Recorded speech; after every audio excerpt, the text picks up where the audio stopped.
Good morning, afternoon, or evening, everyone. We're very happy to welcome you back to our Gaza Excellence Talks. My name is Christine Hubbard. I am the president of Academic Solidarity with Palestine, an NGO which is supporting Gazan universities and students.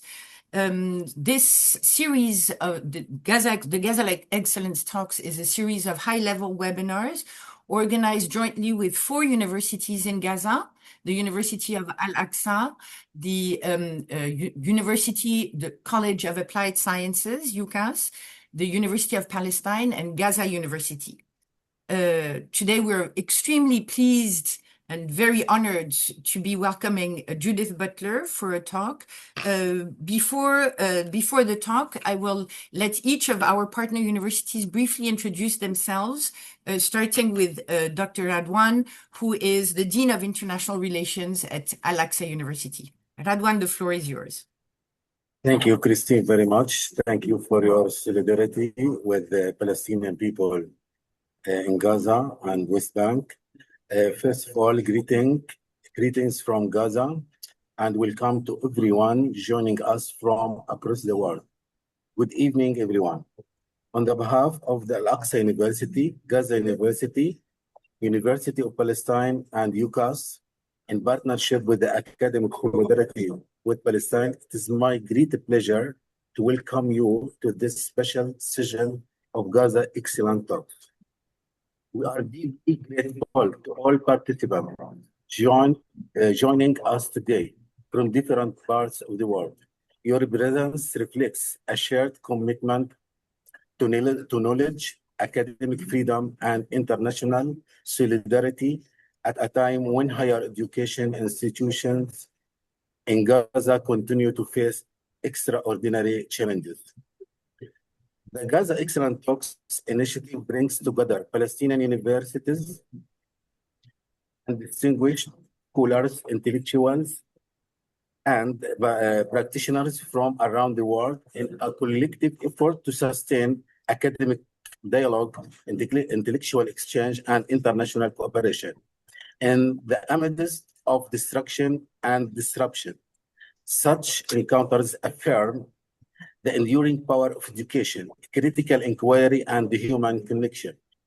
Today, we have the distinct honor of hosting Professor Judith Butler, one of the most influential philosophers and public intellectuals of our time.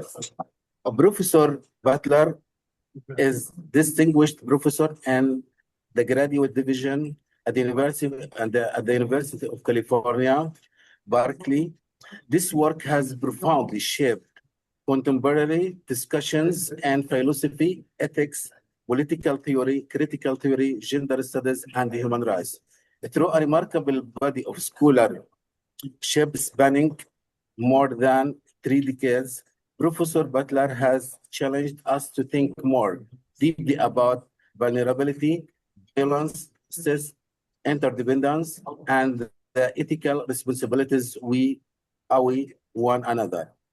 Beyond academia, Professor Butler has consistently engaged with pressing global issues, advocating for human dignity, equality, and protection of fundamental human rights. Their work continues to inspire scholars, students, and activists across the world. This evening, Professor Butler will deliver a lecture entitled Destruction and Imagination. This theme resonates deeply with our present reality. While destruction seeks to erase spaces, lives, institutions, and possibilities, imagination remains one of humanity's most powerful resources. It enables us to envision justice amidst injustice, hope amidst suffering, and renewal amidst devastation. In places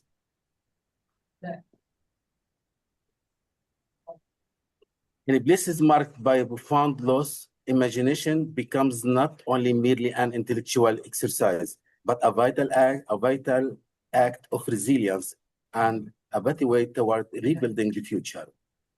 Professor Butler, we are truly honored by your presence and grateful for your solidarity with Palestinian higher education and for your willingness to engage with our academic community today.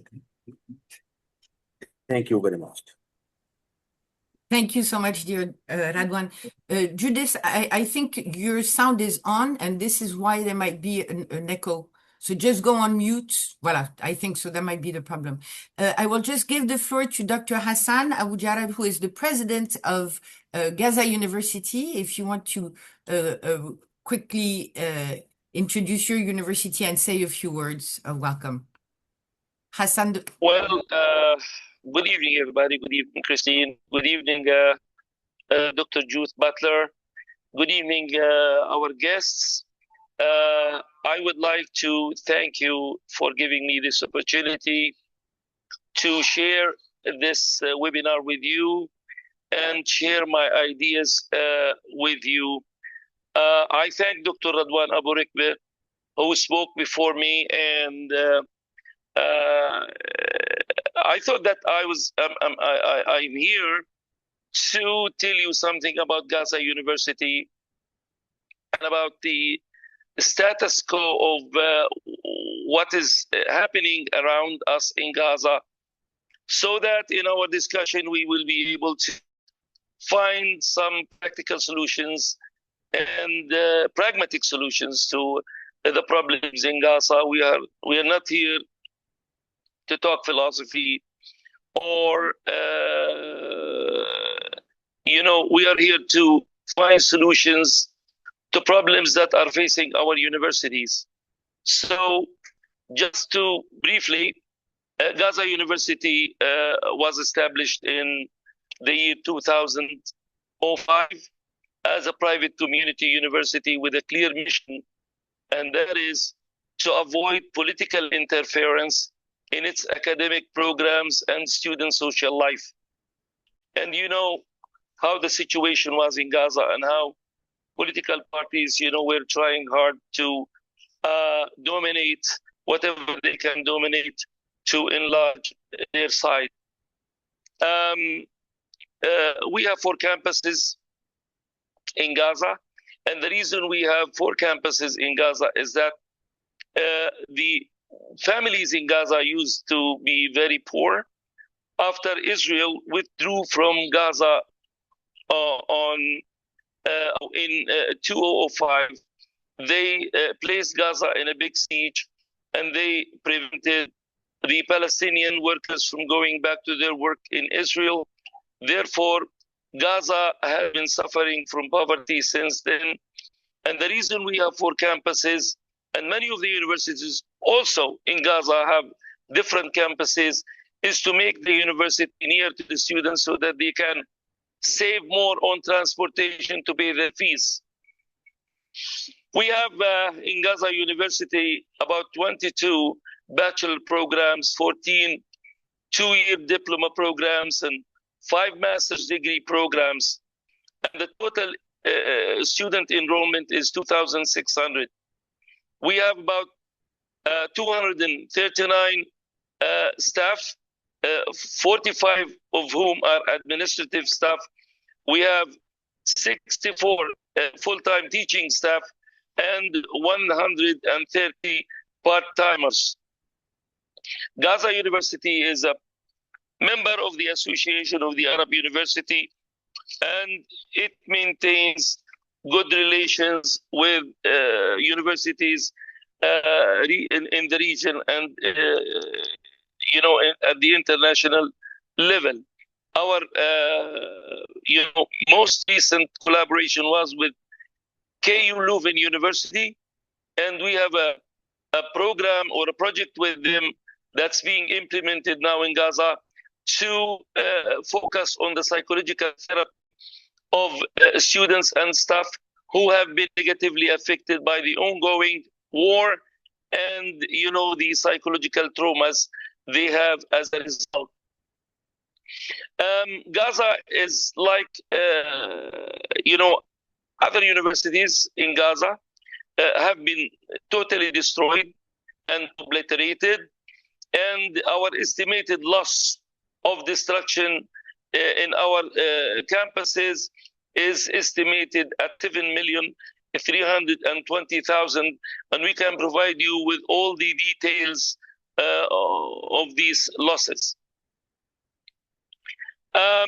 Immediately after the war erupted, and about 6 months after the war erupted, we decided to go back to education, but this time on using online learning and using modern technology.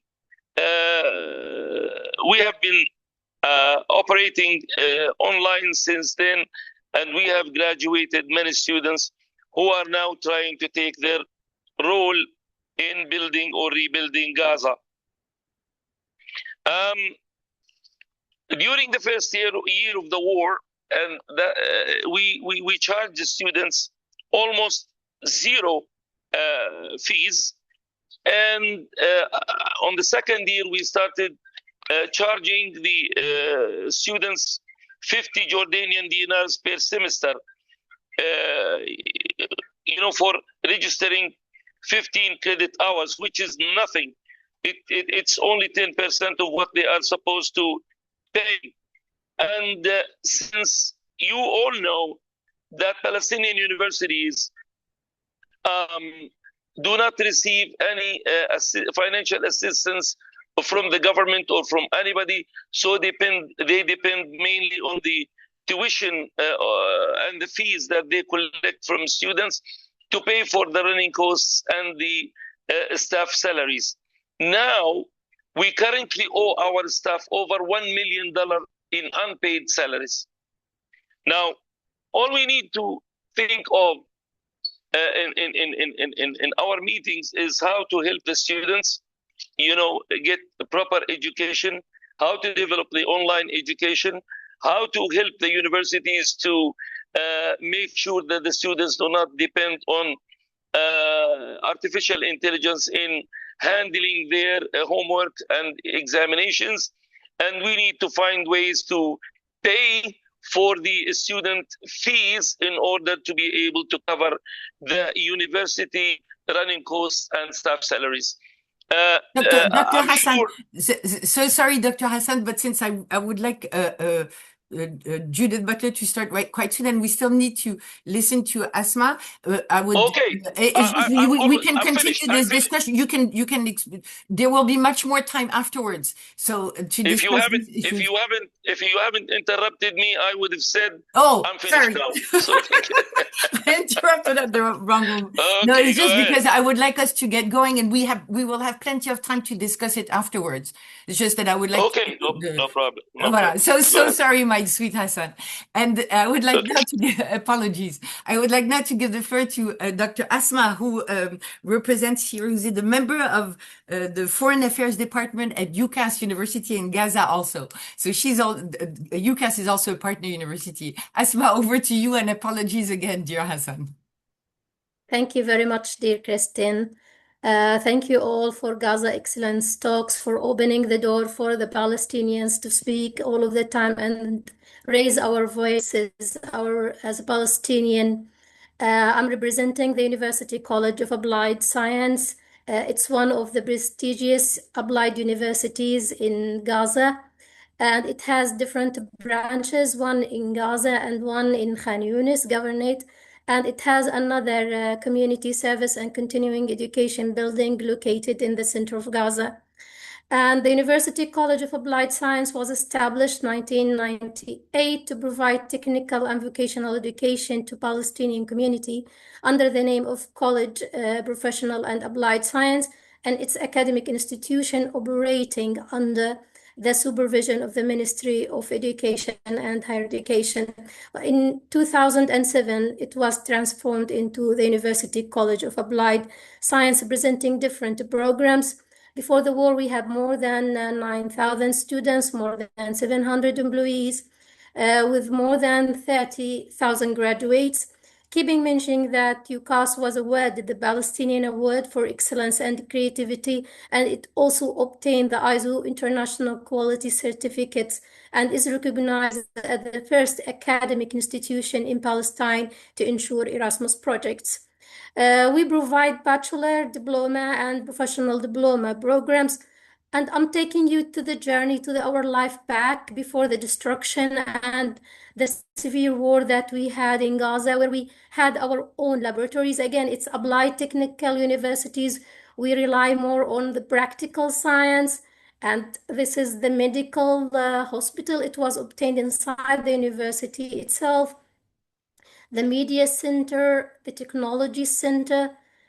We had our life back, including all of the workshops. This is a sewing and embroidery as well as design, clothes design at our university, where the students engaged to have their own life and their own dreams with the spaces that we created for them and with the workshops ending to the graduation ceremony. Also, we have this partnership with lots of partners around the world involved in different international projects that we involved in, including the first incubator of its type, not only in Gaza, but also in Palestine, providing the smiles of creating startups. But this is UCAS after losing the joy of the pictures and the color, where the barbaric war machine came with the operation of destruction and the brutal bombing, targeting all of the education and administrative buildings of the University College of Applied Science. Anyone who looks around the UCAS, 3 branches in Gaza City and Khan Yunis, can hardly avert their gaze for the horror and traces of devastation and ruin. Mostly we lost the disruption of the academic continuation, although now we try to proceed with the online learning, but the severe losses that we have, including the loss of the academic staff, starting with the university president, Dr. Saeed Zibda, and the loss of infrastructure, all of the laboratories, as well as the continuation of our academic life. And when we talk about the destruction of the whole area, we are talking about 31,473 square kilometers of destruction of my university. But again, the estimated loss of my university exceeds $54 million. But despite all of this, as Dr. Hassan and Dr. Rodwan declared, as we all higher education institutions in Gaza, we share the same struggle to continue our own life. Hope continues because education is more than it's more than hope for the Palestinian. It's more than it precedes like more about identity, about struggle, about who we are. So we believe that we need just to stand on our feet again and continue despite all of the impossibilities. I'm going not to repeat the struggles because all of the umbrella of higher education institutions shares the same suffering of hindering the infrastructure and the continuation under unprecedented situation. But all the thanks to you today, and to be part of this webinar is a kind of honor for Palestinians to proceed. Thank you very much, Kristen. Thank you so much, my dear Asma. Thank you to all 3 of you. Actually, the University of Palestine could not be present with us today because of the problems of connections with Gaza, but they are with us and in heart too. Thank you. So let me now quickly introduce Judith Butler, although everybody knows them, of course. Judith Butler is, as Dr. Radwan reminded us, a distinguished professor in the graduate division at the University of California in Berkeley. They have published many books on gender, sexuality, psychic life, precarity, assembly, ethics, social and institutional violence, mourning, in the fields of critical theory, philosophy, and literary theory. They were the recipient of the Andrew Mellon Award for distinguished academic achievements in the humanities between 2009-2013, and received the Adorno Prize from the City of Frankfurt in 2012 in honor of their contributions to feminist and moral philosophy. They also received the Brudner Prize from Yale University for lifetime achievement in gay and lesbian studies. They were also elected as a member of the American Philosophical Society in 2007 and the American Academy of Arts and Sciences in 2019. In 2022, they received the Catalonia International Prize from the canton of Catalunya in Spain, and the gold medal from the Circulo de Bellas Artes in Madrid. In 2025, they received the Distinguished Lifetime Achievement Award from the American Council of Learned Societies. In 2026, they received the Fanon Lifetime Achievement Award from the Caribbean Philosophical Society. They have served on the board of the Center for Constitutional Rights and on the Academic Advisory Council of Jewish Voices for Peace. They are also a signatory of the Statement of Scholars Against War in Palestine. Before I let the floor to Judith Butler, I would just inform the audience that you can ask all your questions either in the chat or in the Q&A. The respondents will check your questions and ask them to Judith Butler afterwards. And before we start, at the request of Judith Butler, I would like you to listen to this poem. If I can manage to.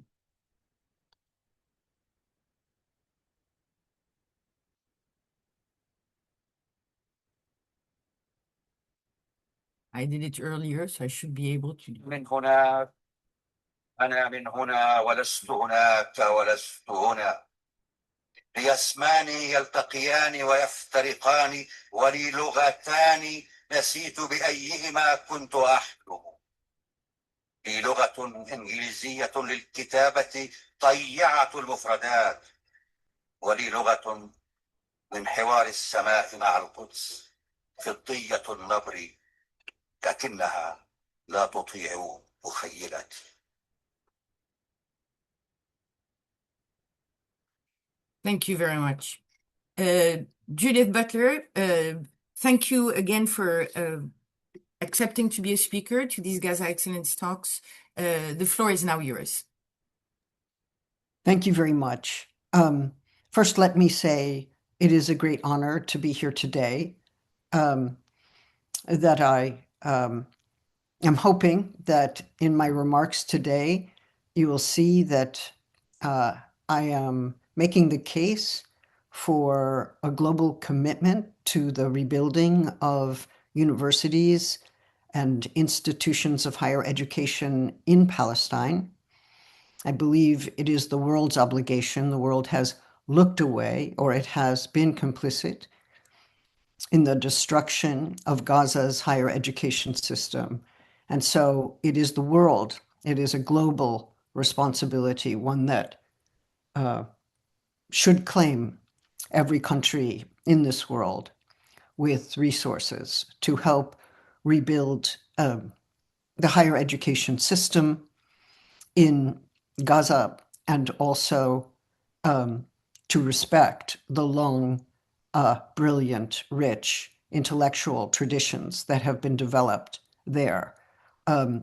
So although, yes, I will be speaking about philosophy, yes, I will be speaking about poetry, I hope to show that imagining the future in ways that may well seem impossible at such a moment of devastating destruction, living now in the midst of that destruction, that these matters do help us, because we must inspire that commitment to rebuild the Palestinian educational system. And to do it, we must be able to appeal to people to open their hearts and to make them see the destruction, the complicity of so many of our countries in that destruction, and the deep, abiding obligation we have to provide support, assistance, and affirmation for your intellectual traditions, your research, and your future as excellent universities in this world.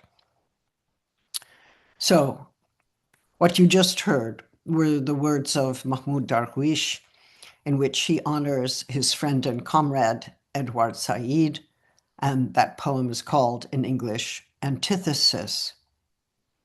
Let me now place the words of Edouard Glissant, the Caribbean writer, of an anti-colonial poetics in relation to Darwish.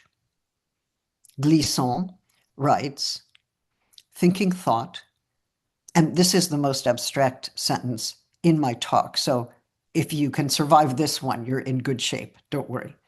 Thinking thought usually amounts to withdrawing into a dimensionless place in which the idea of thought alone persists. But thought, in reality, spaces itself out into the world. It informs the imaginary of peoples, their varied poetics, which it then transforms, meaning in them, its risk is realized. And finally, let me recite from a student, Saad Mohana, a graduate student at Islamic University in Gaza, contributor to the volume, We Are Still Here. He has written this poem. Beneath the roar of drones and the shadow of annihilation, we will keep learning until our last breath. Education is our final refuge. I would like to thank all the sponsors of these talks, the partners, the universities in Gaza who are here today, Al-Aqsa, University College of Applied Sciences, Gaza University, the University of Palestine, and the students who write, the students who are here or who will listen later when the when the internet is working, the students who are studying and listening, writing and imagining. I've started with many quotations. Oh, Edouard Glissant, let's start with you. What does it mean for a poetics to risk something, to bear a risk, to be a risky business? And what is meant by poetics anyway? Is it different from poetry or a single poem? Poetics, in a narrow sense, is a form of inquiry into how a poem works.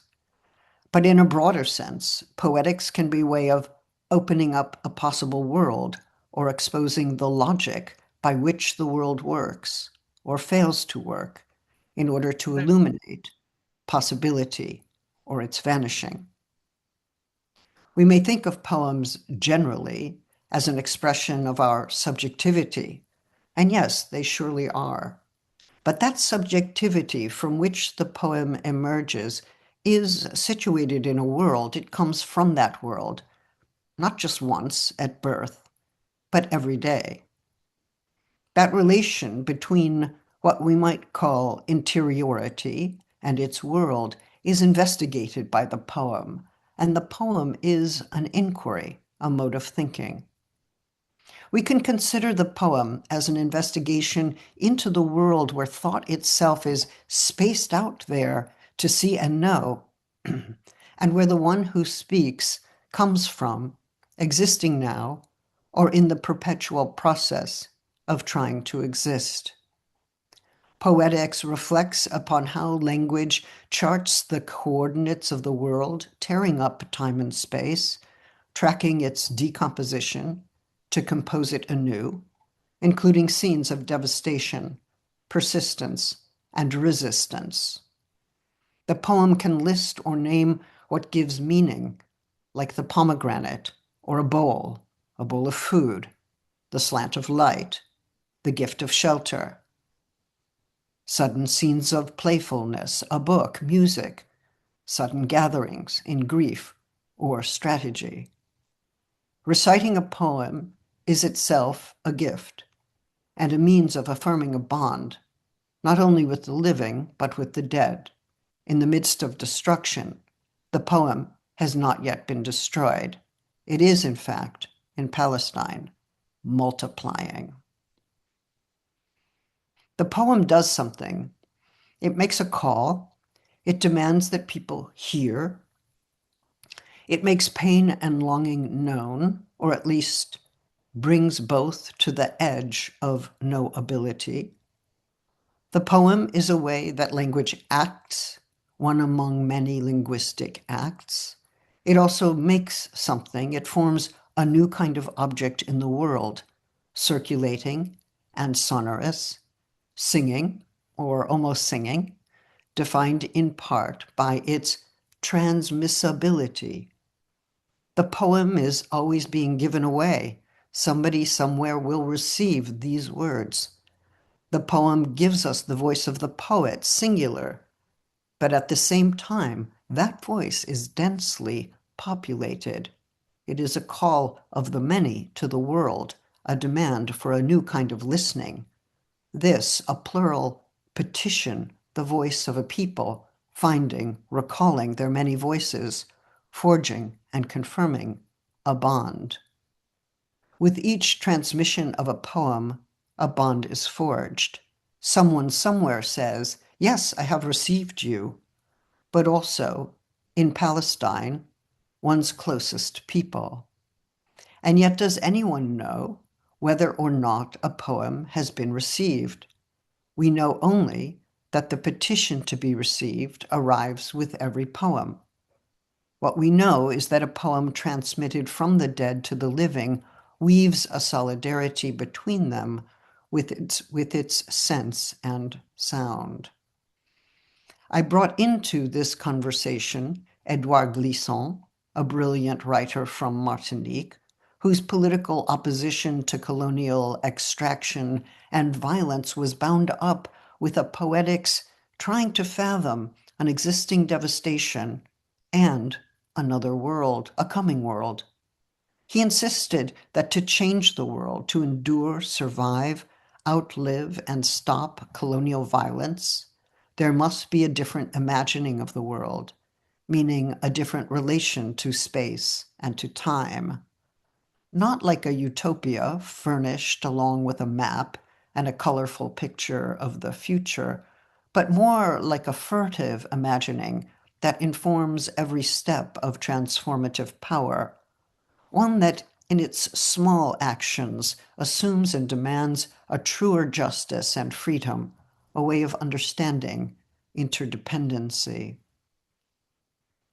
That imagining does not take place just inside someone's mind as an interior landscape.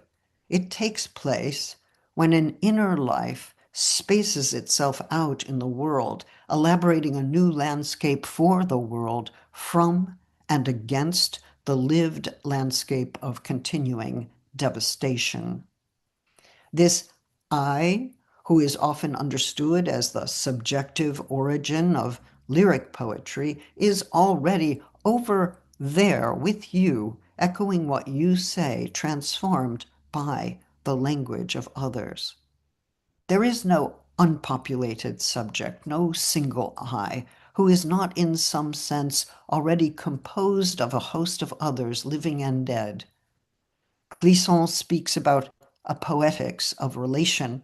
By relation, he means a new way of understanding the interdependency and interconnectedness of our lives, including our relation to nature, to the land, to water, air, and food, a way of thinking, pervasively social and ecological, a way of desiring with and beyond my own desire, beyond and against the brutality of borders, seeking interdependent life, or a new organization of the world where your life and freedom would be incalculably valuable, where the value of your life would be beyond all measure, never merely a number, and equally valuable to every other life, and so interconnected. This is no cheap version of equality, but one brimming with life.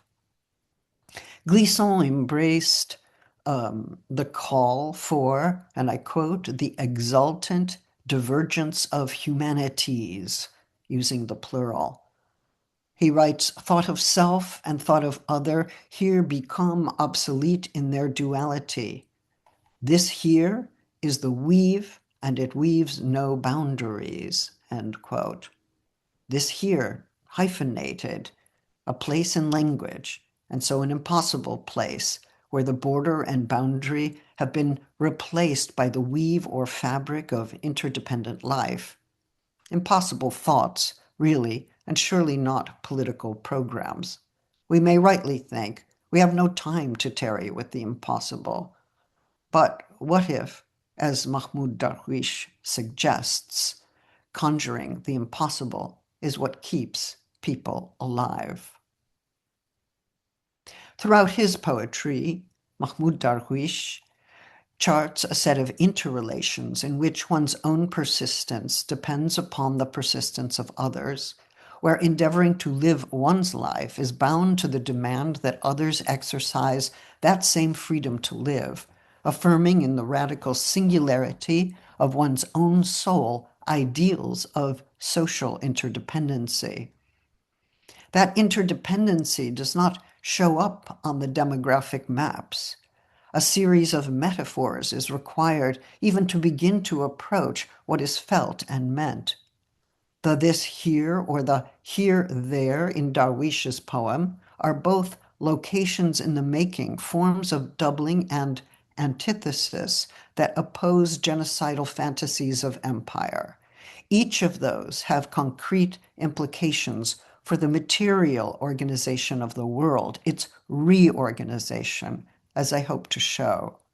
These movements of imagination, these linguistic acts express and imply a commitment to the creation of enduring infrastructures that support shared life, which is the exact opposite of genocide, which, by definition, devastates the conditions required for life itself. Darwish, writing in exile, spoke about the here and the there, of being both in and outside of Palestine. He wrote of the I and the you as different but bound together. He described who he was as this very shifting between at least two places and times, insisting that movement defined him, a syncopated interconnectedness without which there is no first-person I, no reference to the self. When Darwish describes this perpetual shift without resolution in his poem, Here and There, he works with repetition. I am from there, I am from here, I am not there, and I am not here. I have two names which meet and part, and I have two languages. I forget which of them I dream in. Has he forgotten in which language he dreams because he has forgotten his dreams? Dreams are the place where the forgotten go, but even that seems no longer accessible.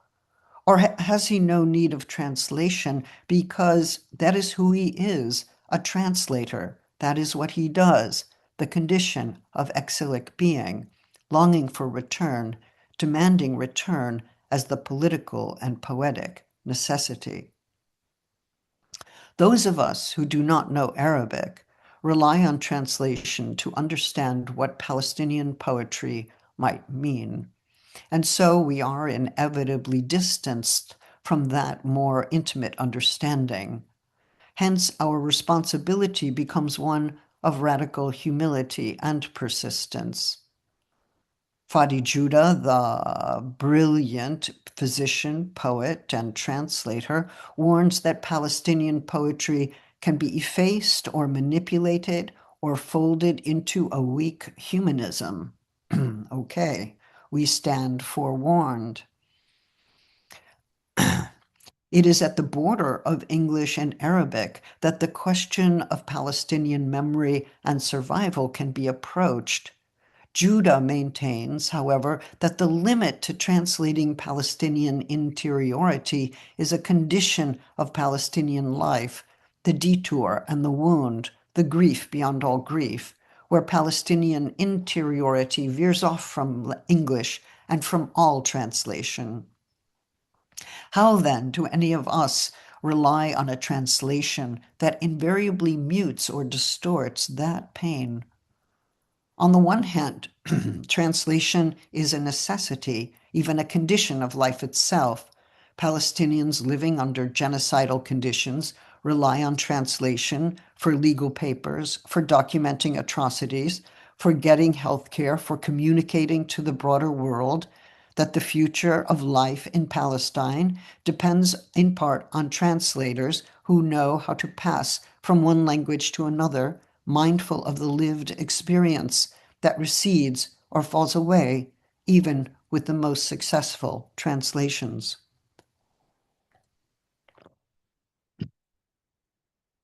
Without translation, there can be no exercise of basic rights within the international frame, no way to give evidence to courts of law that genocide has in fact happened and continues to happen now, still under the rubric of ceasefire or real estate, and that this is linked with the seizure of land in Gaza, the West Bank, and southern Lebanon. Those who lack translation services at the border suffer a violation of their basic rights, are denied voice and humanity, the right to have any rights at all. On the other hand, even as translation must give us as full a picture of a life as possible in a court of law, that person's conditions, their suffering, their requirements, their interior world, spaced out in the landscape, folded into the time of obliteration, will remain untranslatable. It will exist at the unspeakable threshold that foils every translation, even the most just and necessary ones. This is but one place where humility and rage come together as part of the politics of solidarity that those of us practice across the linguistic and geopolitical divide. Again, Fadi Judah writes, Palestinian memory prevails because Palestinians have already experienced the unspeakable more than once, expressed it as that threshold beyond which all suffering is created equal, all joy for life, too, a Palestinian interiority, end quote. That unspeakable threshold passed through again and again can never be communicated through any translation, even as it demands translation, for the world to know that this has happened, for the world to start the process of fathoming unspeakable loss and violence and taking action. In English, we defiantly, insistently, and rightly use the word genocide in the face of police courts and state violence, and also the censors at the university, in the workplace, and in the media. We use the word genocide to describe the vicious, violent assault on Palestinian life. Many of our workplaces, many of our governments have tried to ban the word, to make it unspeakable. If we spoke that word, we would come closer to the unspeakable reality of Palestinian suffering, but we are not allowed to use that word because that suffering is supposed to remain unspeakable. That is unjust. We work against that. A furious and bellicose eliminationism, complemented by denialism, perpetrated by drones, bombs, and guns on the one hand, but media on the other, that fails to name this reality and to stay with the thought. When we insist on naming the genocide, as we must, we have to go further, giving the details about how a life or a people is targeted for destruction, what they go through, how they survive, how they do not. We cannot use the name and turn away. If we use the name, we must commit ourselves to action. Otherwise, our naming practice is but a gesture, a passing moment of political self-congratulation. Samra Esmir, legal historian, social theorist, draws attention to the limits of the language that we nevertheless must defend. She writes, and I quote, "By centering the colonial mass killing of civilians and the apartheid-based government of the remaining living, these formulations, genocide, apartheid, do not catch up with the repetitive, cyclical rhythm of Israel's obliteration machinery. An attention to this rhythm reveals Israel's desire to wish Palestinians out of political and historical existence, to eradicate their historically cultivated way of life, to render them soulless bodies, to obliterate the conditions of the Palestinian inhabitation of the land. In short, the desire not to govern Palestinians.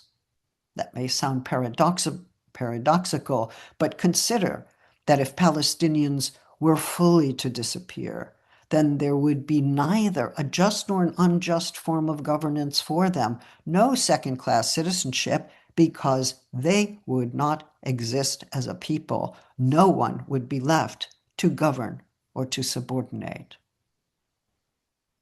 With what language do we demand the attention of the world on this design to achieve full-scale obliteration, to use Esmir's powerful word? To use genocide in English is ethically imperative. But do we sometimes, with that word, cover over both the interiority that endures the unspeakable again and again, and the obliterating aims of those who are seeking the destruction of the Palestinian people? For those who know the force of that obliterating desire, now materialized every day in Israeli military actions, for those for whom the unspeakable happens again and again, there is an urgent need to communicate, and yet the live stream itself is segmented and scattered, and the news cycle moves so quickly for fear that it cannot hold our attention. However, in our own practices, over here, we need to find a different time, the time of long struggle, one in which we consider language differently so that our action is not periodic and vanishing, but forms a long-term commitment, one that spans a lifetime to you, to your thought, to your imagination, to your educational institutions. Indeed, as I will seek to argue next, the rebuilding of educational institutions in Gaza may be one of the most important ethical obligations that the world owes the Palestinian people, rebuilding with them in accord with Palestinian traditions, practices, and desires. And in this solidarity, too, there will be creative rage, humility, and persistence, where those of us on the outside are mindful of what we cannot know, listening to a language of interiority without a full translation, committed to opposing censorship and dismantling the practices of systemic denial without resting too easily with our slogans or becoming sanctimonious or self-serving with our political stance. That threshold of the unspeakable should haunt all of our words, otherwise we misrecognize what we seek to name. Fadi Judah put it this way, and I quote, "Addicted to triage, the world of power relentlessly assaults this linguistic threshold. What threshold worthy of the name is easily manipulatable, movable like goalposts for secondary gain? The mother in the mother tongue, the illiterate tongue, seems forever lost. Illiterate because the language of the mind that supersedes the clarity of the first heart has become too literate for goodness' sake. To recapture this clarity is an aesthetic of return." The right to return, a basic and necessary political right for all Palestinians, is here registered poetically as the demand to return first to a clarity covered over by so much language. It belongs to what is called the first heart in Judah's poetry, or what Darwish earlier called the first language. We should not think that an aesthetic of return is a weak variant of the right to return. They belong together as part of the political demand. Return must be made graphic and sensuous to be known and understood. It must be translated into every language. The linguistic threshold to which Judah refers is at once the division between, the site of the division between Arabic and English, and the passage to and from unspeakable suffering, the suffering that breaks language apart and leaves it stuttering in fragments, permanently rearranged, the line that breaks, opening that white space that Jean Genet understood as the absent testimony of slaughter in Saba and Shatila, exposing the reader to limits imposed upon knowing violence, as well as the limits of knowing what some of us have never undergone. The threshold between the speakable and the unspeakable is barely discernible if we move too quickly to summarize its meaning. Let's let social science take a breather for now. How might any of us learn to pause, to let our solidarity be saturated in humility, to mark that linguistic threshold without capturing its meaning too quickly or converting it into fodder for our own cultural capital in a media-driven world populated by passing, transient gestures of outrage, vanishing as quickly as the sensationalist images on the screen that presume and fortify the deficit in our collective attention. How to hold this thought and let it inform our work and our action. This will be a slow and radical process. It requires, perhaps, the seminar, the classroom, the sustained act of reading and studying together. It requires schools and universities, the infrastructures of learning, their slow time in the midst of undeniable urgency. My topic is destruction and imagination, and perhaps I have already begun halfway through. Destruction has become for so many the condition of imagining, its source and motivation. But so too is living on, surviving, resisting, and dreaming of, struggling for emancipation, however remote its realization may seem. Every time that Darwish, in the presence of absence, seeks to define imagination, he falls upon metaphors. I'm supposed to define my terms because that's the academic thing to do, but Darwish always stops me. He writes, "Imagination falls from above. It rolls like a chestnut down the road to Acre and disappears amid the traffic. Imagination is the vertical emanation of an image from a moment pregnant with the awareness of a known, guided by the unconscious toward the unknown. Imagination is a secret companion who helps you correct typos in the book of the universe," end quote. If we think that a theory or a dictionary can settle for us what imagination is, we have left the room where imagination happens. If we let a language define imagination that is not part of its operation, then imagination becomes afflicted, Darwish's word. So how do we then build a world in which imagination is free to live without being afflicted or denied? This proves to be one of the key questions for overcoming scholasticide and rebuilding educational institutions at all levels in Palestine. The destruction of schools, libraries, archives, and universities is an attack on the imagination. And when a people are deprived of the very institutions that support and cultivate their powers of imagining a future, they are deprived of a fundamental capacity to regenerate their lives. They cannot imagine and make the world in which they desire to live, and sometimes, without that world horizon, cannot find the desire to live. The very ability to imagine depends upon conditions that facilitate that imagining. It's not just an individual capacity. It can be formed and destroyed by social conditions. And yet, when the infrastructures have been destroyed, reading, teaching, and writing still persist. Imagining persists. In the midst of destroyed institutions, their conditions can still be imagined, built from stone and recreated with memory and imagination intermingling with the object world in a kind of ordinary world-making marked by persistence and the refusal to be stopped. That imagining still references the educational institutions lost And its practice is the building of those institutions yet to come. The inaugural moments of its regeneration can be found in imagination, in the threshold between destruction and making, found every day in nearly every corner of Palestinian life.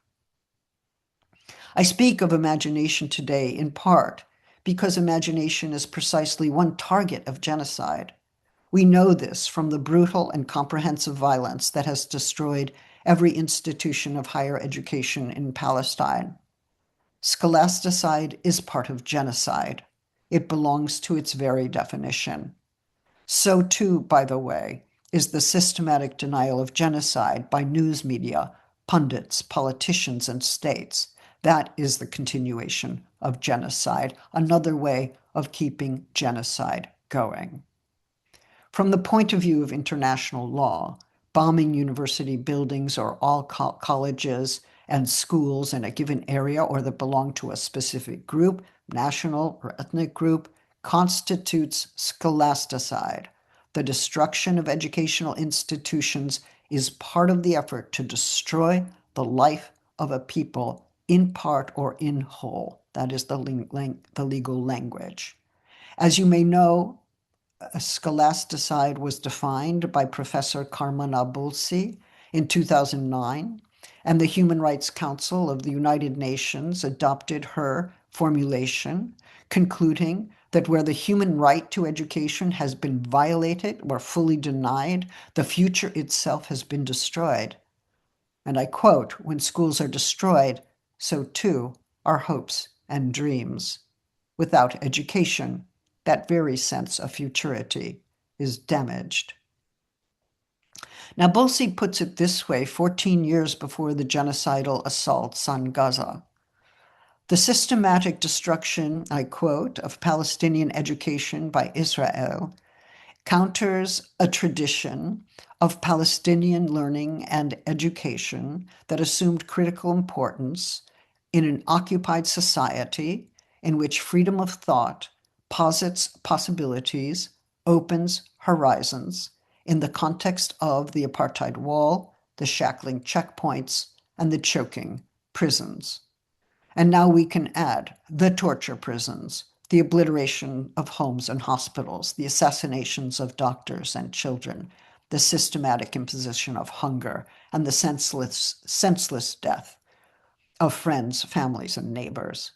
Along with the wall and the checkpoint barriers named by Nabulsi, the attack on domiciles, homes, hospitals, schools, and universities all signify the closing of horizons, the caging, perpetual and forcible displacement and repeated arrest of Palestinians. These are all opposed to those ideals of education as a movement of free passage beyond walled existence. The Polish Jewish lawyer Raphael Lemkin developed a legal definition of genocide in 1944 that has been widely accepted by jurists. Its definition includes the undermining of the fundamental basis of the social order as a key military aim of genocidal actors. Well, what is this fundamental basis of the social order? He elaborates his definition. Genocide, he writes, is a coordinated plan of different actions aiming at the destruction of essential foundations of the life of national groups with the aim of annihilating the groups themselves so that these groups wither and die like plants that have suffered a blight. It may be accomplished by wiping out all basis of personal security, liberty, health, and dignity, end quote. Nabulsi, some years later, defines scholasticide as the effort to eliminate the role of education as part of that fundamental basis of society, that essential foundation of the life of a national group. Are we to conclude that education is an issue of survival? No society can survive or persist without education. It is an essential feature of society and to the continuing life of a people. What is it about education that is so essential to the life of the people? Well, for Nabulsi, education provides a critical function in society, by which she means a way of imagining beyond and against existing limits imposed by societal conditions and state powers. This critical function is fundamental to society in her view, and I would add radically democratic societies. But also, this critical function is essential to the life of a people, their capacity to judge and to imagine, to see the future not as a fixed picture or as a lost horizon, but as a field of the possible in which interdependent life, shared social existence, might be affirmed by institutions dedicated to regenerating the life of the people, repairing, regenerating the life of the Palestinian people. Consider the range of meanings of the word critical. The term critical carries at least three meanings. What is critical belongs to a crisis. You could have a critical health event. Your life is in danger. It demands an action or an intervention. It's a turning point where matters can get either better or worse. But what is critical is also what calls into question a set of accepted assumptions that have been considered sacrosanct or unquestionable for some time, and whose justification has not been examined at all. For instance, the ideology of Zionism. In this second sense, a critical approach is one that asks about the justification for how things are, even when defenders of the status quo do not want those kinds of questions raised and will censor you or seek to destroy you if you raise those questions. Now, some regard this second operation of critical thought as destructive because it unsettles accepted presuppositions. Indeed, all along the political spectrum, we hear that critique, oh, that's negative. It's caricatured as a disposition set on throwing everything into question, a kind of nihilism.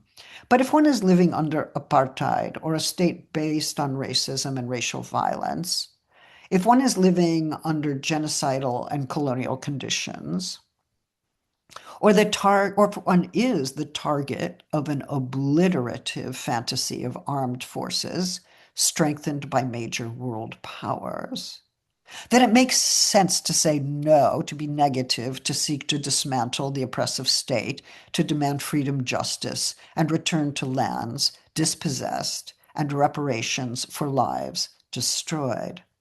One cannot be against war if one is not critical. One cannot discern the reasons why a genocidal attack is wrong if one is not critical, that is, seeing what is happening, really seeing, as far as that is possible, and taking a stand not for a moment or for a week, but for a lifetime. Imagination is critical. If it is afflicted, if it dies or is criminalized, then the present becomes devoured by the past in a bleak, traumatic rhythm of repetition without a break.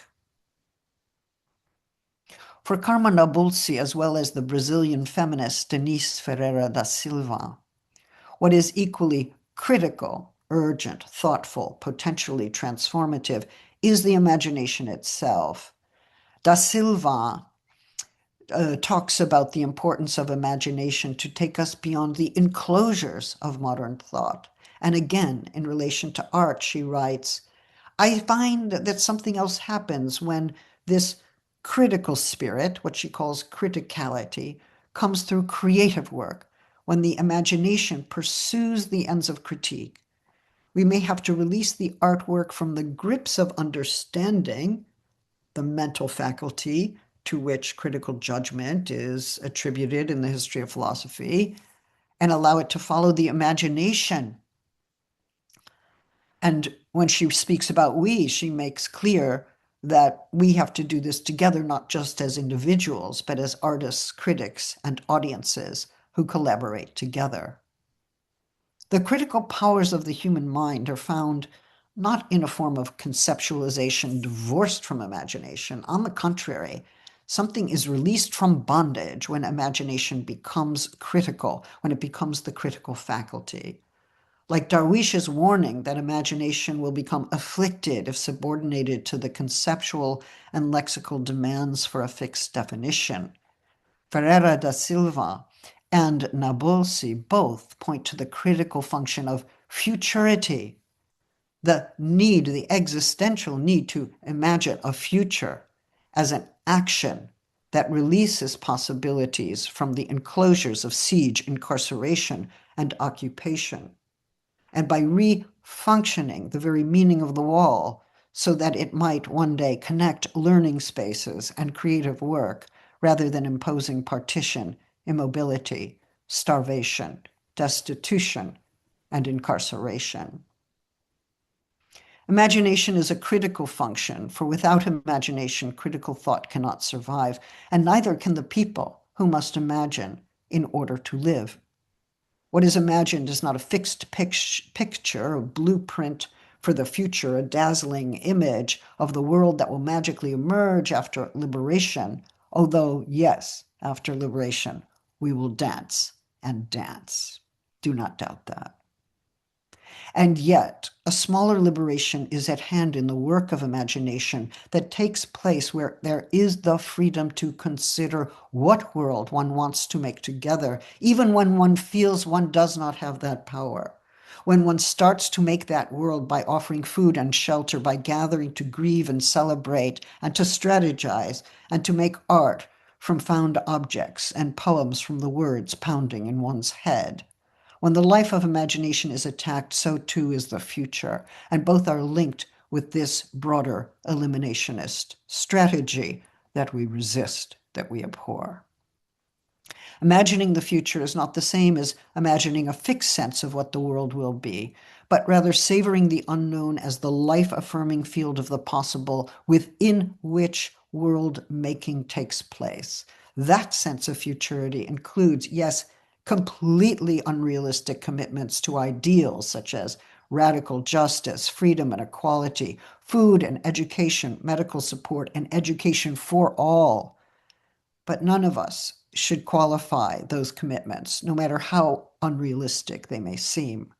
We are not beholden to this reality. We are making another. We look forward to the day when we can argue about what kind of world that can be. But for that argument to take place, there must first be a critical imagination in play. And when imagination is left afflicted or torn apart by the side of the road, reduced to repetitive nightmare and trauma, the shock and grief that is blocked from transmission, the break in the tie that is transmission. For a poem to take shape, there must be an address, a reach, a positing of someone, somewhere who will receive it. But when trauma breaks with all transition, breaks every line of transmission, then imagination has been destroyed. We are addressing ourselves to no one, and we ourselves cannot be addressed. Of course, my support for rebuilding Palestinian educational institutions does not yet address the question of what kinds of institutions those will be, whether they will go in the same direction as educational institutions elsewhere, which have become sites of surveillance discipline, the decimation of the humanities and the arts, the playgrounds for profiteering entrepreneurs. Education in Palestine will be imagined by Palestinians, and those of us who can assist in any way affirm the priority of Palestinian aspirations. Ideally, education provides an opening to ideals that any future democracy should realize, a way of imagining against and beyond the boundaries of the Zionist state that has sought to constrain or kill Palestinian freedoms, subdue or kill Palestinian bodies, destroy Palestinian livelihoods, institutions, and political rights. No population can exercise collective self-determination or achieve emancipation under conditions of siege, occupation, bombardment, genocidal military aims and tactics, and colonial violence. The new university, whatever it is, I am sure, will decolonize the university. The US and European models of universities are generally not good ones to follow. They censor and fire those who dare to name the genocide or avow their solidarity with Palestinian liberation. Our viewpoints are not allowed, considered criminal. They deport students on visas who have assembled in solidarity with Palestine, terminated the jobs of faculty and graduate students who dared to name and oppose genocidal violence, or who, like me, oppose Zionism and call for a dismantling of the Israeli state in its current form. Many who work in the university are no longer given the academic freedom to devise their own courses and express their own viewpoints, and even their public speech outside the classroom is monitored and criminalized. We can see the link between the destruction of higher education in Gaza and the destruction of academic freedom and expressions of Palestinian solidarity in the US, the UK, Germany, and France, and elsewhere.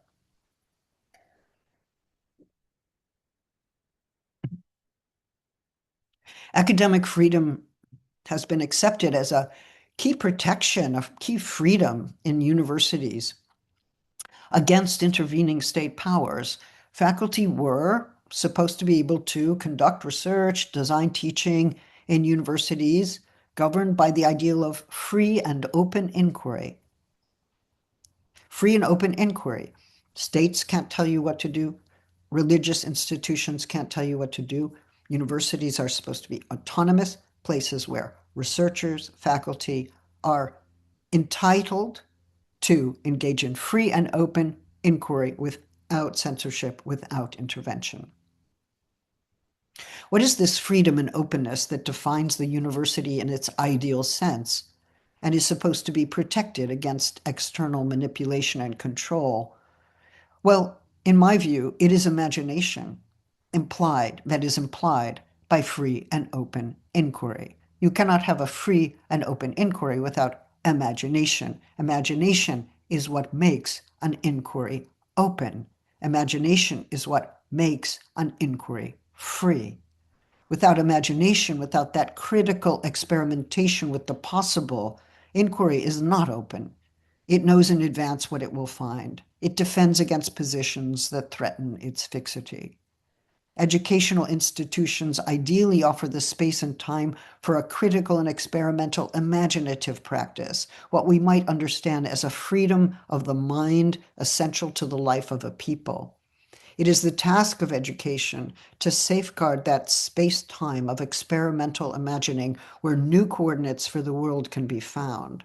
Imagining of this kind is crucial for maintaining educational institutions and their programs, and for that very sense of futurity that keeps people alive, sensing the future during times of extraordinary loss, when those grieving remain targets for the eliminationist military power that has taken away their loved ones, their neighbors, their people. The rebuilding of Palestinian universities will require assistance and collaboration, but cannot be undertaken by colonial powers that will seek to further devastate the Palestinian practices of reading, making, and learning. In the world that I humbly imagine, the one to which perhaps we should all be committed, Palestine rebuilds itself. The real estate deals are destroyed, and the prisons are opened. The Zionist state gives way to another political order in which Palestinians find a freedom of their own making. Yes, I am unrealistic, and so perhaps politically useless. But like you, I dream. If we lived in a world in which such ideals were fully destroyed, that would surely be an impoverished world where destitution reigns. So maybe we need people who think the impossible. I've spoken today about poetry, and I do love and need poetry. Perhaps you do as well. Perhaps it is what you pass among you, what binds you to each other and across generations and to the land. This is part of what I learned when I was allowed to pass through the border to Palestine before the Zionist state banned me from entry for my support for BDS and my opposition to Zionism. I started today by thinking about the I in the poem, the one who speaks in a singular way, And I suggested that maybe that lyrical I is not located in an internal space, but already in the world, its thought spaced out in the world, populated by others, emerging from a world and into a world whose traces activate the words of the poem. I suggested as well that we might think about moving beyond the duality of I and you, even though we are clearly distinct, to think about the weave or the interrelationships from which we emerge and whose continuation it is our global obligation to preserve. You did not need a lecture from me to tell you that poetry can emerge from devastation. Palestinian poetry is everywhere, and the rest of us are reading you. Darin Tatur, Hend Judah, Mossab Abu Toha, Rafif Ziada, Sami Al-Qasim, Nima Hassan, Murid Barghouti, to name but a few. Even though so many readers cannot know the interiority of Palestinian life, they can follow your words with humility and solidarity and study your words and lives. For Palestinian culture and literature should surely be at the heart of every institution of higher learning at this time. I accept the singularity of every voice, even as it is densely populated by so many voices. I reject the idea that a collective voice should drown out every singular voice. The collective will always be a complex, fraught, and living thing, animated by singular voices in choral dissonance and harmony. Beautiful in poetry still is the way that the first person arises, one voice and singular, that is nevertheless understood by a reader who can voice and partially know that voice, find resonance there with its own I, without that difference ever really being overcome. At the very moment in which the lyrical I seeks to establish its indisputable singularity, it is also someone else's singularity. So this first-person pronoun disperses into an anonymous sociality. Who and what speaks when this I speaks? Claudia Rankine, the poet, asks the question this way: if I am present in a subject position, what responsibility do I have to the content, to the truth value of the words themselves? Is I even me, or am I a gear shift to get from one sentence to the next? Should I say we? Is the voice not various if I take responsibility for it? What does my subject mean to me? In fiction and poetry, in graphic art, music, and performance, there is a registry of the living where lives meet and reverberate with each other, both proximate and distanced. Even in solitude, we are more accompanied than we know, perhaps more overwhelmed by a litany of voices than we can enumerate. And when we say I, we are marking more than this one person. We speak the I and then give it away. It becomes yours, your turn, and no one has any property claims to this encounter that connects our lives beyond market value and exchange, both anonymously and indispensably. You are already in the language by which I make myself clear, and yet I am not you and can never be. But I will hope for those translations that let me study you, your words, and your work.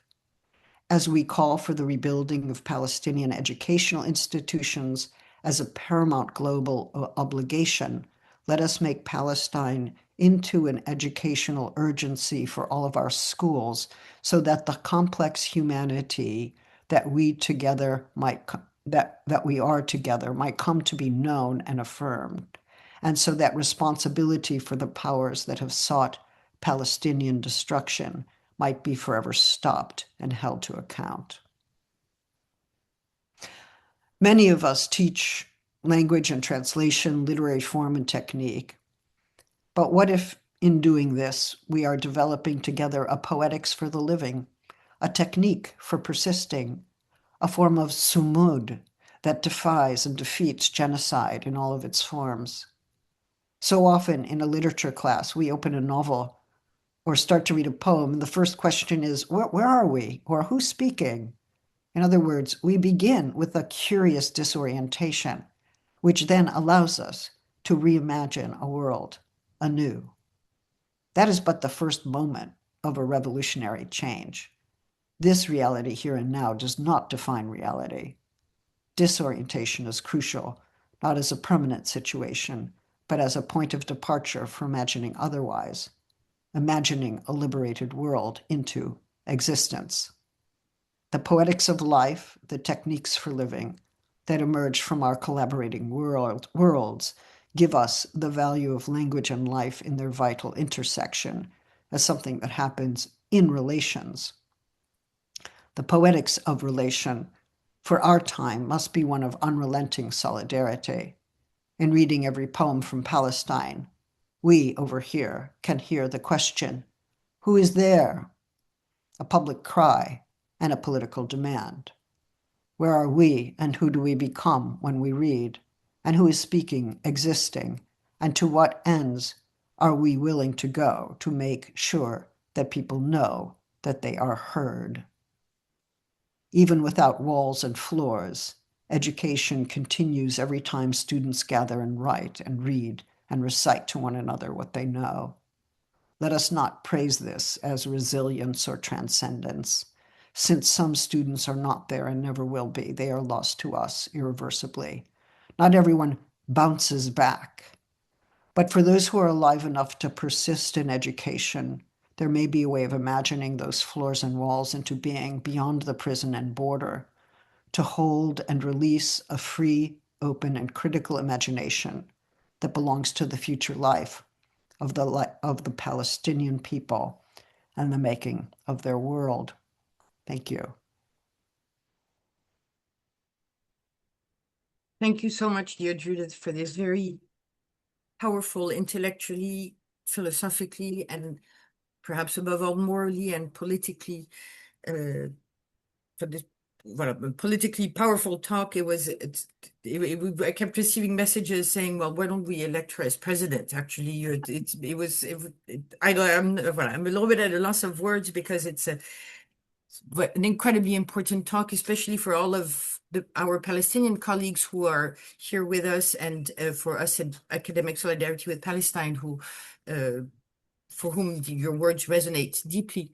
To help with the debate now, I will call on two respondents, Dr. Michael Reed, who is an associate professor of comparative literature at Virginia University in the United States, and Dr. Rebecca Glasberg, who is a postdoctoral research fellow at Holocaust Studies at Royal Holloway in the UK, and even more importantly, is the head of our English language program at Academic Solidarity. So in the ranking of honors, being the head of our English language program at Academic Solidarity with Palestine matters more.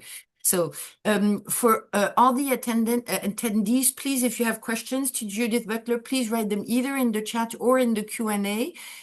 Rebecca and if you agree, Judith, Rebecca and Michael will now debate and ask you questions about the talk, etc. I have a billion questions, but I have spoken way too long already. Rebecca and Michael, the floor is yours. Yes, thank you so much. I'm just delighted to be here. I think also this is the first Gaza Excellence talk in the humanities, which as a literary scholar, I was just absolutely thrilled that now finally, my folks are getting to show the world what we do, and this is just an honor to be here. I wanted to start off really quickly. You've said many things, like Christine said, I have a lot of comments. I'm thinking particularly in my position as a postdoc that did my academic work in the States and decided not to continue that and to come here to the UK, in large part because of some of the things that you have brought up about the state of the academy in the United States. And so it struck me when you were talking in the beginning about kind of this commitment that we should have as academics and as universities to rebuilding higher education in Palestine. And at the same time, defenders of the status quo who don't want us to ask these questions, often finding them within the academy themselves. I'm very happy that that has not so much been my experience since I have moved, but it definitely was when I was in the States. And in my previous position, I saw one of your colleagues speak at External DC, and I remember him saying that there's this saying that, you know, wait for tenure until you speak up about what matters because there's no jobs and there's no job stability. And I remember he said, you know, the reality is that people that speak up about these things are going to speak up about them, and the people that aren't are not necessarily going to do that once they get tenure. So I was wondering if you could speak a little bit more to those of us who are coming up in the academic world now, and how do you balance that, trying to have the conversations about this in your academic institution, knowing the context in which you may or what you might be stepping into with kind of a pushback on that?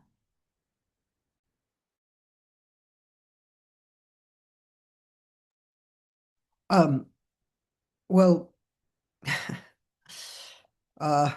just a nice softball to start you. it's fine. It's an important question. I'm just mindful of the sort of two contexts here. How many people within Palestine are able to emerge into an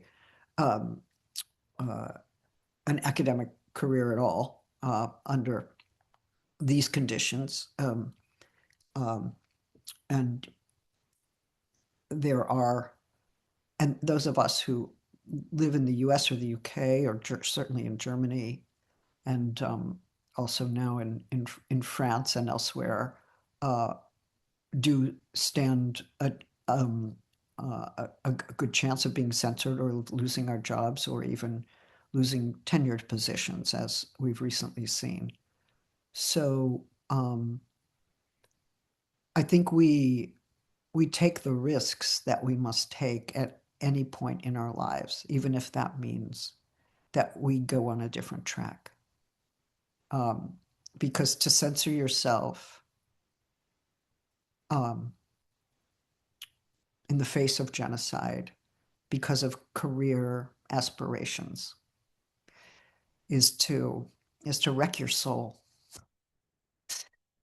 Who are you? You know, who do you end up being? Because that can become a habit. Like, oh, okay, I see injustice. I see radical injustice. And I'm not going to speak out because I need a job. And it's true, we all need jobs. Everybody in Gaza needs jobs more than we need jobs. Maybe think about, what are my transposable skills? Can I work in law? Can I work in a nonprofit? Can I teach in a community college?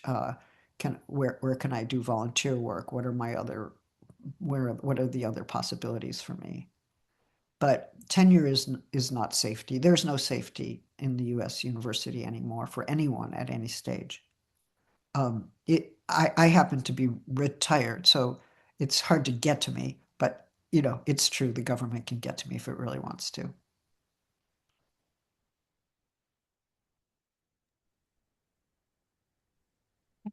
Sorry, there's a couple of questions in the chat. I wanted to ask, Michael, did you have one, or should I?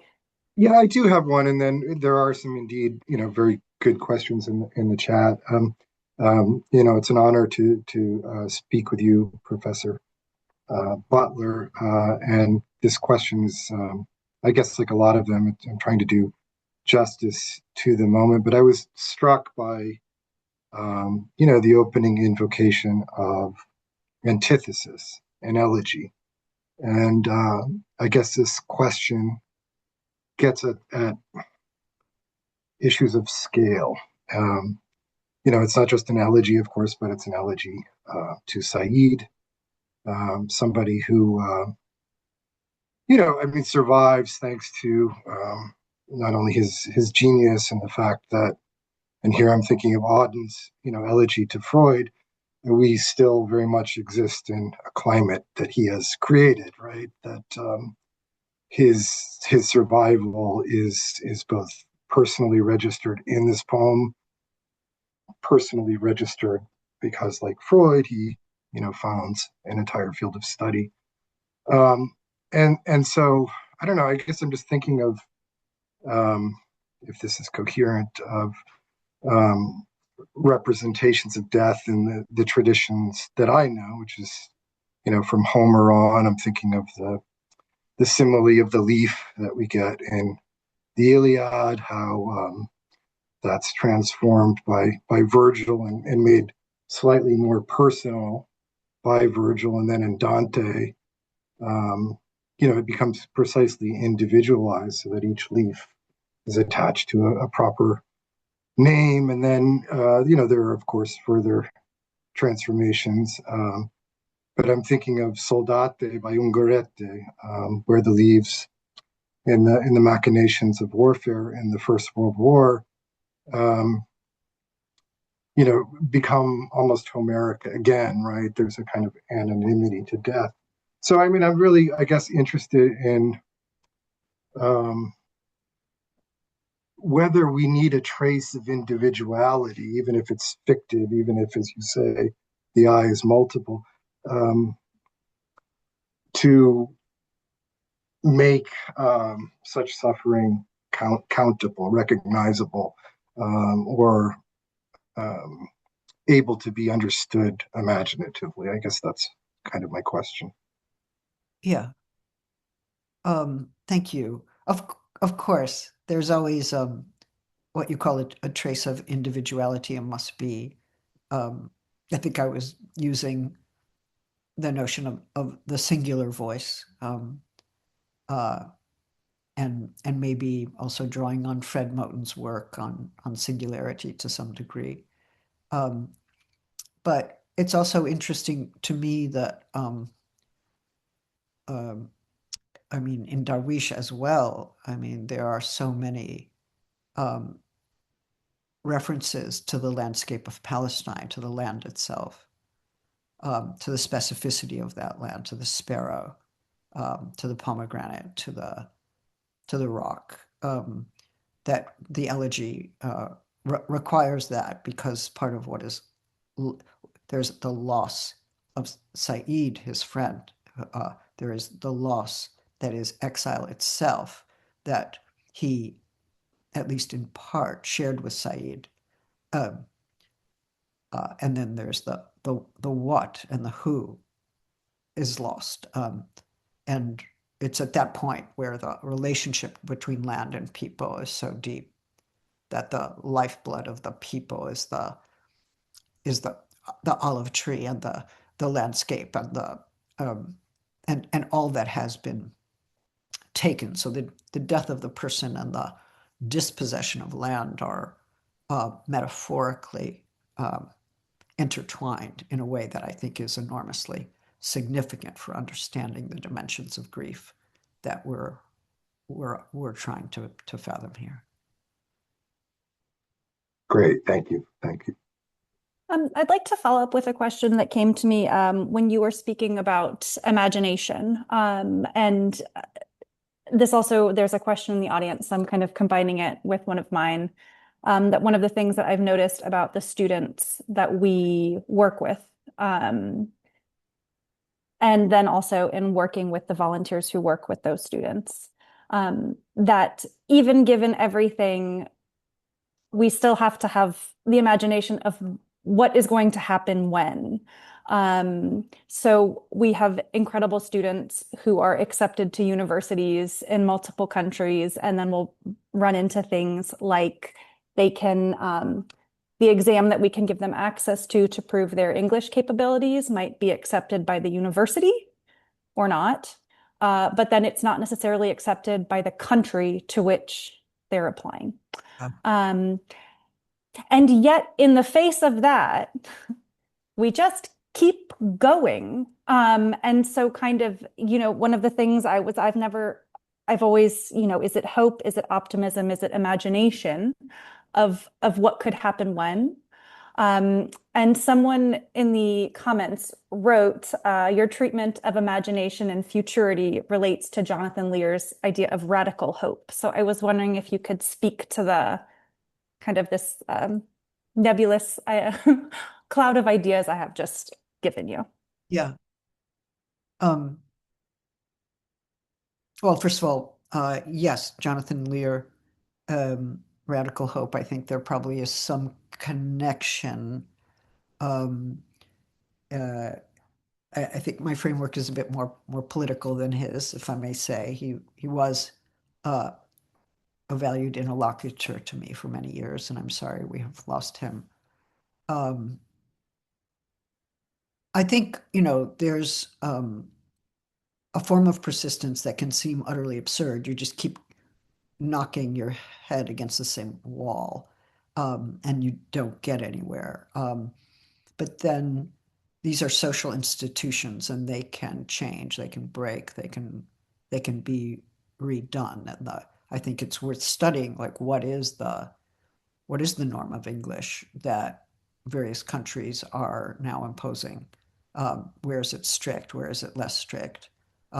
What's the idealization of English? Like, there's so many Englishes in this world at this point. I mean, there's not even in my mind a normative English. It's like a living thing. Maybe like a hybrid, really.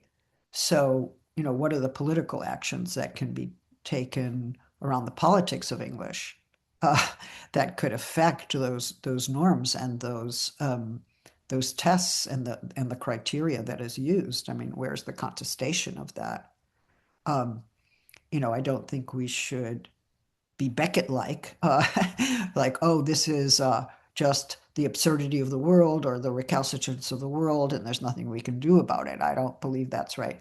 Nor do I think we should, kind of hallucinate an overcoming of that without some practical steps. I mean, there are ways to contest criteria used at different universities and in different countries, and maybe there's an organization or a collaboration that could initiate that contestation. It seems like a very important thing to do. Because, I mean, defining English a certain way and making that into a condition of admission can be profoundly discriminatory, so that those who have had proper colonial education in English are going to get through and others are not. But it's important to understand English as being changed by its users, right? It's a living thing. There are words and ways of expressing English now by virtue of people from all over the world who are using English as a second or third language that constitute English in its present form, right? It's been changed by those users, and it's a good thing. Yeah, I will. Oh, sorry. I will. Oh, Hassan. Yeah, sure. Please. Can I speak? Dr. Hassan, yes. I'm a bit illiterate, in using technology. So I'm looking for how to raise my hand, but I just, to ask your permission to comment on Dr. Judith's presentation. So I thank you very much, Dr. Judith, on this very, very elaborate explanation. And you've talked about three major points: poetry, and you've talked about translation and imagination. And you have elaborated on these in a very, very, very excellent manner. And you made me think of my classes when I was at Ball State University, Muncie, Indiana, back in 1982, 83, and 84, while I was working on my PhD in applied English linguistics. Thank you very much for giving me the feeling that I'm a bit free from the prison that I am living in Gaza. So I'm very, very happy that I'm free for a few minutes to share my ideas with you and comment on what I have heard. So poetry, translation, and imagination are three important aspects that we must build on. My colleagues, that in Gaza and in Palestine, we have been experiencing war after war after war, destruction after destruction, since, the late of the 19th century. And from 1948 until now, we haven't seen a day of rest. And we haven't seen or experienced a day where we can imagine or can feel like any human being in the world. Of course, we used to have some years when we went to Egypt to study and do my BA at Alexandria University, and when I went to the States. But now we are stuck in this jail. Now, poetry is very important, and it's a language that all people in the world understand. If we start writing poetry, trying to criticize the genocide, the ethnic cleansing that has been practiced in Gaza, if we try to visualize in poetry the death and the torn out of children and mothers, thousands of children were torn out and torn to pieces on the streets, in their houses, whatever. If this can be formed in some kind of poetry and translated to Hebrew, translated to all languages in the world, I'm sure that the world will understand the scope of what we are experiencing now. Translation, yes, we have to translate our feelings, our poems, our way of looking at life into all languages, including Hebrew. I think our target group must be our neighbors in Israel. They must understand how, Palestinians are hoping and willing to live in peace and to, share life with Israel, with the Israelis on equal footing. We have been extending our hands and holding our arms for them to come and embrace us and try to feel the warmth of peace, the joy of peace, and they always reject.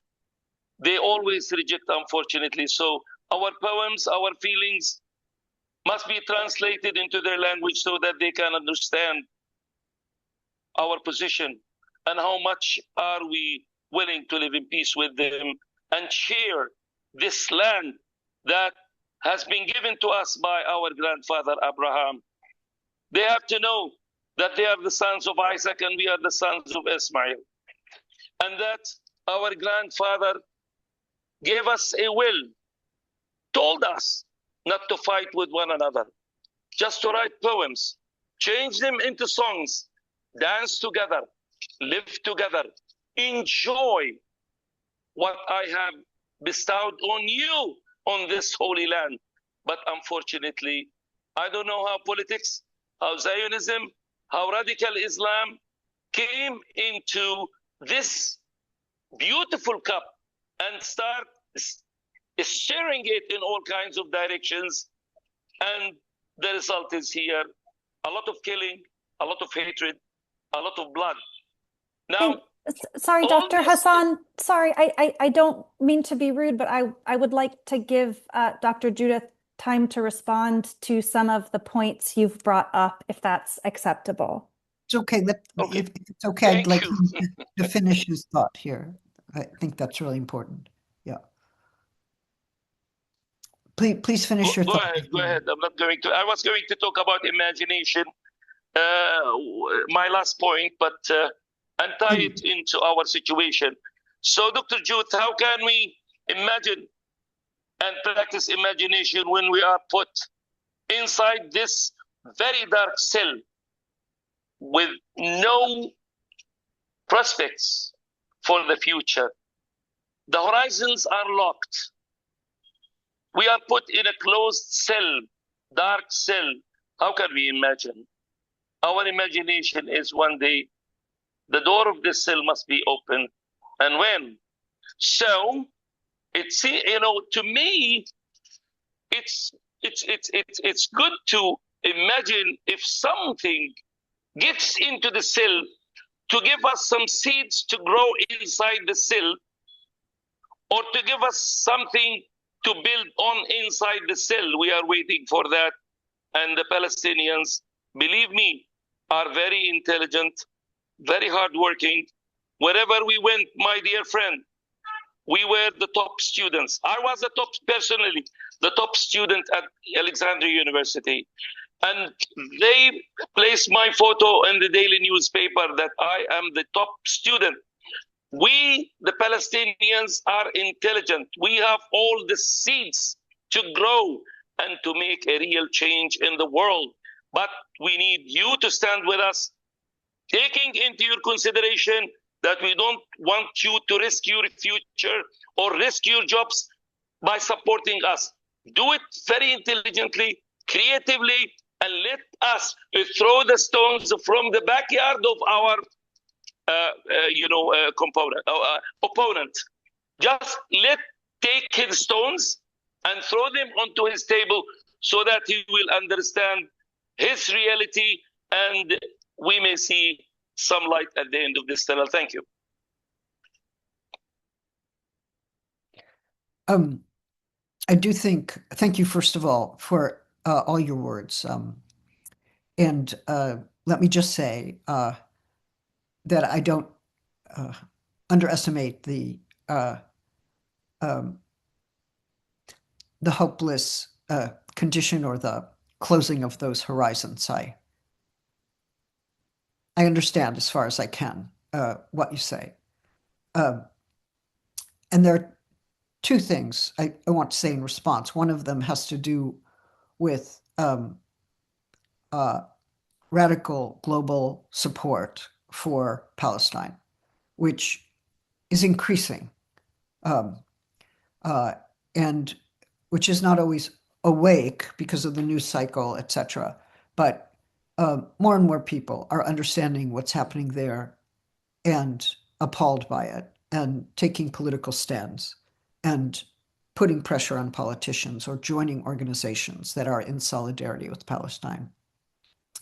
And I think there should be a very specific kind of solidarity among international higher education groups that insist on the rebuilding of Palestinian institutions under conditions that Palestinians themselves devise and support.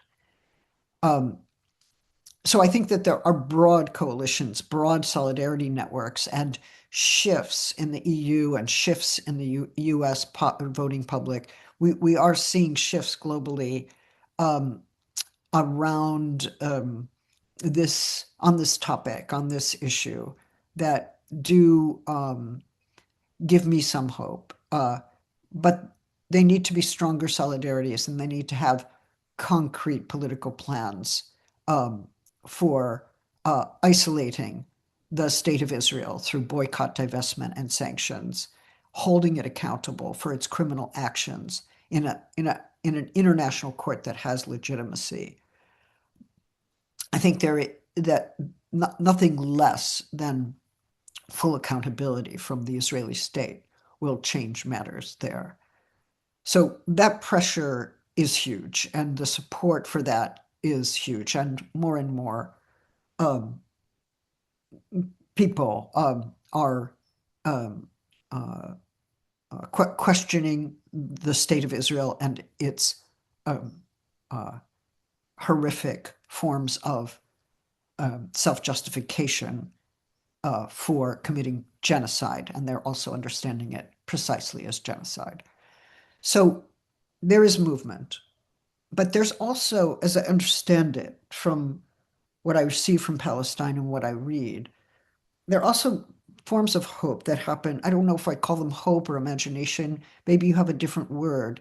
Maybe it's part of sumud, to persist in time, to project a time of survival, to project a time of continuing to gather, continuing to eat, continuing to sing and to write, and to be there for one another in health and illness, in grief. I think that even the small gatherings, even the meal, even the the efforts to build something with the rubble that is left. They involve a certain kind of imaginative practice. Let's bring this into being. What are we bringing into being today? It might just be a meeting. It might just be a meal. It might be building something. It might be teaching something. It might be reading. It might be a poem.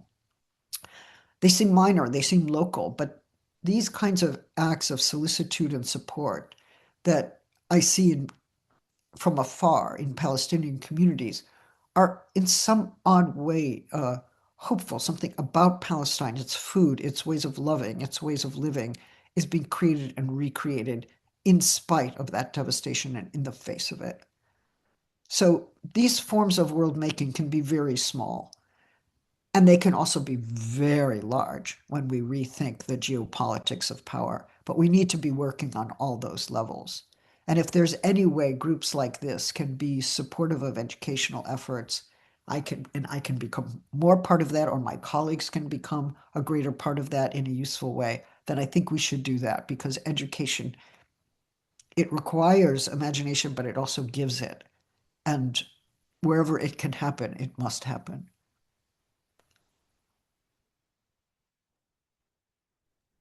Thank you I think so much. Radwan raised his hand. Maybe? Yes, I was going to say, I think Okay, maybe sorry. we have time for one more question. So Dr. Radwan, to you, Yes, please. thank you very much. You, Professor Judith, for this, for your analysis and interpretation. Really, it is wonderful. It's amazing interpretation of destruction and imagination.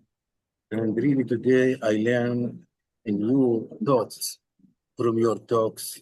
So thank you very much. The most thing attracted me in your talks that when you talk about the beauty, particularly the beauty of Mahmoud Darwish, our famous poet in Palestine, and this take me to the past when I was a child. I was interested in Mahmoud Darwish, the beauty, when I was a child and when I was in the university. So, and we read all his poetry. The context of war and destruction, we form one form of devastation is the appearance of love. I want to talk about love and its relation to imagination, because we are in Gaza, still we are people. We are fighting for survival. So one of this fighting should be love. One form of the devastation is the disappearance of love between people and survival. Often becomes the primary concern in our community now. In Mahmoud Darwish's poetry, however, love still appears as something that exceeds exhaustion. He said, I love you even to exhaustion. So when you talk about love, you talk about exhaustion. And exhaustion here, I think it is a kind of destruction that causes for us in our psychological being. So how do you understand love in such conditions?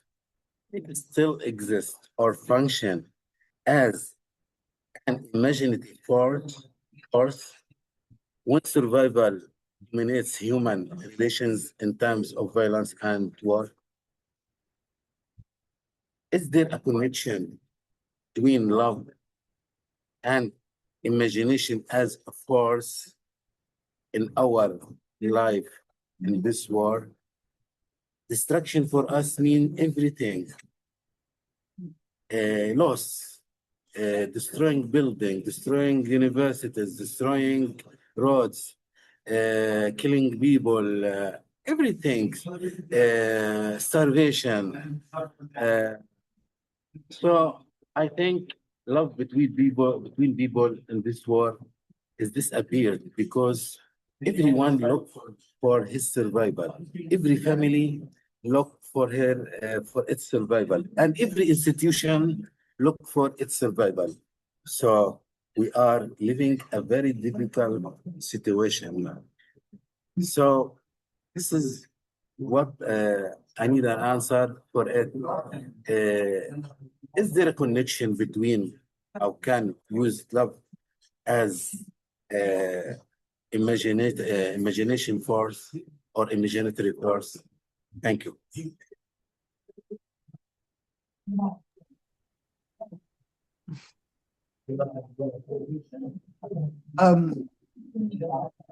I feel like I'm not wise enough to answer your question. I think that, of course, when people are struggling for survival, it is life itself that they hold to. But my sense is that when you're in that condition with other people, you see that they're striving. They're looking for food. They are looking for survival. They are looking for the same thing. So, what is that solidarity between those who are equally trapped, as you say, in this deep dark cell, and they're striving? It's I suppose what I have seen in the reading of Palestinian poetry and what I have found remarkable is that there is very often an address to another, and it can be to a mother or to a friend or to a brother or a child, someone who's lost. Or it can be an address, posthumous, like, if I am gone, this is what I want you to know. The Book of Wills has done that.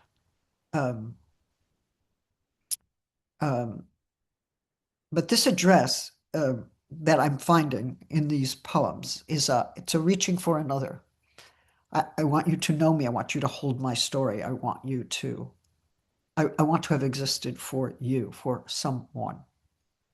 And sometimes it's an angry address to the Israeli state or to the world that is complicit with its genocidal actions. And I don't know what to make of this reaching for something. But it may be at some level related to love, the reach for another, to the desire to be reached, to be known. It's a kind of intimate moment, even in a poem that doesn't know where it's going, but it's hoping for another who will receive it. And there are some elements of love in receiving another's pain or receiving the scream or the cry that has made its way into words. There's something to be said for that. It may not be a personal love, but it might be some kind of love that belongs to us as creatures in the world.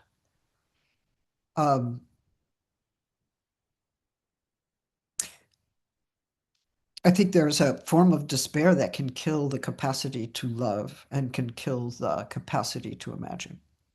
And it's one reason I don't particularly like the word resilience, because it treats humans as if they're some kind of synthetic fabric or balls that bounce back. It's like, well, that's not true. There are one can be traumatically devastated, one can be dead in life, one can be barely living, one's sensibilities can be shot, can be destroyed, including the capacity to love or to eat or to imagine. But then for those who are grieving or who are living on and figuring out how to live under such conditions, where's the solicitude? Where's the support for one another? It seems to me, I do see that. I see that online. I hear that in letters. I see that in the poetry. There is a kind of basic solicitude. We are alive. We are alive together. We are holding this memory. You hold mine. I hold yours. I guess I would say that may well be love. Feeling love for the enemy, living in a world in which we all love each other well, might be asking too much. but asking for a commitment to live on nonviolent conditions in which Palestinian freedom is allowed to exist for the first time in its political form. Yeah, that's a demand that I think must be respected and calls upon a common humanity and a commitment to equality. And maybe there is no love in that. Maybe that's not a discourse of love, at least not that we can see. But I may not be the right person to answer this question. As I said, I may not be wise enough for this good question. Thank you. very much. Thank you so much, dear Radwan, for this question, and dear Judith for your reply. It has now been over 2 hours. I think it is time for us to close this debate, although there are many more questions, so we could stay here for a couple of hours talking about the clash between destruction and imagination or love. As a matter of fact, one of our colleagues, Dr. Hazem, who also represents the University of Al-Aqsa, has had to leave us because there was a missile strike right next to his home, and there a lot of people were killed and injured just as we were speaking. So the clash of the speech and the events is indeed striking. I would like to thank the audience. Thank you so much for attending. Thank our wonderful respondents. Thank you, Dr. Radwan. Thank you, Dr. Hassan, Dr. Asma, all of you who came. And above all, thank you, Judith. It's been incredibly enriching, powerful, and it's just in every way wonderful and resonating so wonderfully with everything that we do and support. For your information, the talk is recorded and will be put online, hopefully as soon as tonight, if my friends' technological capacities allow, but it will be online very soon. We will keep you posted. Thanks again. Thank you, Judith, so much. And thank you to Palestine. We owe you so much. And the soul of mankind is in Palestine right now, is in Gaza, as we've always said. So, à bientôt. Merci encore, chère Judith. Bye. Thank you to all. Bye.